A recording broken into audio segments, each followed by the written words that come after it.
জয় শ্রীকৃষ্ণ। রাধে রাধে। প্রিয় ভক্তগণ, সবাইকে আমার গীতাপাঠ অফিসিয়াল চ্যানেলের তরফ থেকে নমস্কার জানাই। আজকের পর্ব আপনার জীবনে কখন আসবে ভালো সময়, শ্রীকৃষ্ণের এই 7টি সংকেতেই মেলে উত্তর। প্রিয় ভক্তগণ, আপনি যদি কাহিনীটা শুনেন অর্ধ অসম্পূর্ণ রাখবে না, শেষ পর্যন্ত শুনুন, কারণ অর্ধ অসম্পূর্ণ রাখলে শ্রীকৃষ্ণ আপনাকে পাপ দেবে। আর আপনি যদি শ্রীকৃষ্ণের ভক্ত হন তাহলে কমেন্টে জয় শ্রীকৃষ্ণ অবশ্যই লিখবেন। চলুন আজকের পর্বের 7টি বিষয় জেনে নিই।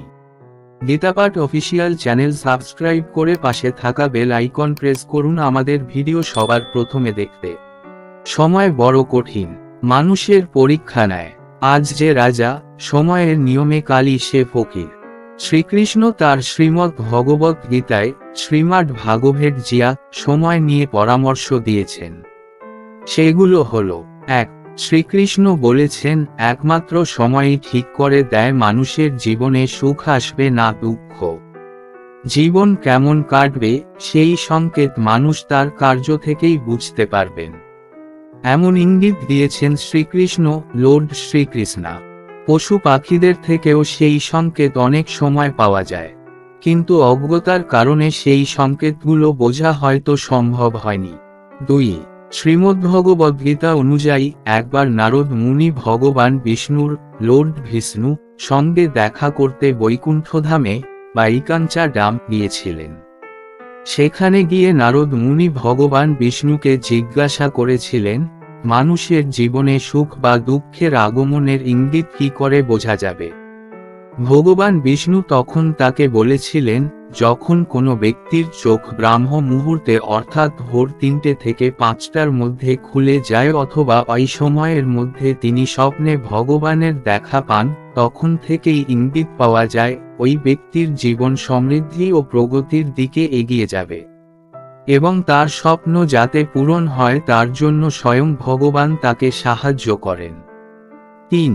কোনো ব্যক্তি পুজো করার সময় ফুল দিলে যদি সেই ফুলটি মাটিতে পড়ে যায়, তখন বুঝতে হবে সেই ব্যক্তিকে ঈশ্বর আশীর্বাদ করছেন এবং এই ইঙ্গিত থেকেও বোঝা যায় যে শুভ সংবাদ আসন্ন। এছাড়াও আরও অনেক সংকেত আছে যেগুলি থেকে ভালো সময়ের ইঙ্গিত পাওয়া যায়। 4.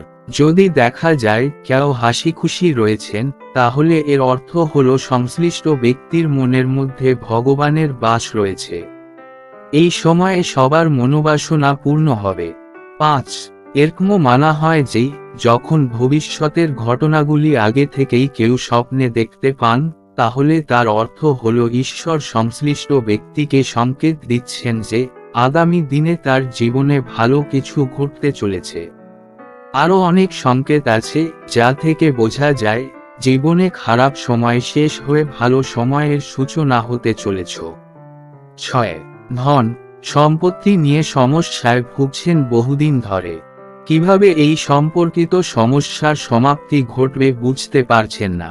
কিভাবে বোঝা সম্ভব তা?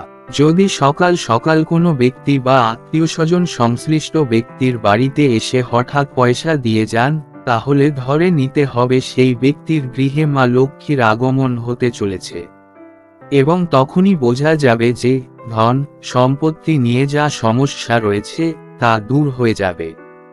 ভগবান শ্রীকৃষ্ণ ধন সম্পত্তি সম্পর্কিত সংকেতের বিষয়ে আরও বলেন, যদি কোনো ব্যক্তির খরচ খুব বেশি হয়, কোনোভাবেই তিনি পয়সা জমিয়ে রাখতে পারছেন না, সেই ব্যক্তি যদি দেখেন হঠাৎ করেই তিনি পয়সা জমাতে শুরু করেছেন, তাহলে বুঝতে হবে সেই ব্যক্তির ভালো সময় আসতে চলেছে।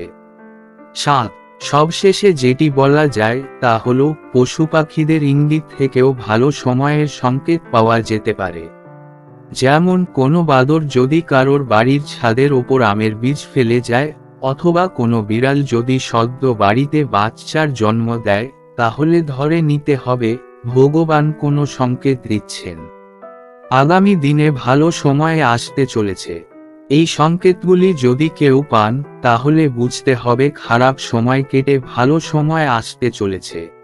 প্রিয় ভক্তগণ, কাহিনীটা ভালো লাগলে অবশ্যই লাইক দেবেন, যথাযথ শেয়ার করুন যাতে করে এরকম নতুন নতুন অজানা অলৌকিক রহস্যজনক ভিডিও আপনাদের জন্য আমার চ্যানেলে দিতে পারি। এই রকম অজানা তথ্য জানতে কমেন্ট করুন, আমরা সেই নিয়ে একটি ভিডিও বানাবো। এখনো পর্যন্ত যারা আমার গীতাপাঠ অফিসিয়াল চ্যানেল সাবস্ক্রাইব করনি, অবশ্যই চ্যানেলটি সাবস্ক্রাইব করে আমাদের পরিবারের একটি অংশ হয়ে যান। আবার দেখা হবে নতুন একটি ভিডিও নিয়ে, ততক্ষণ আপনারা এই ভিডিওগুলি দেখতে পারেন। ধন্যবাদ।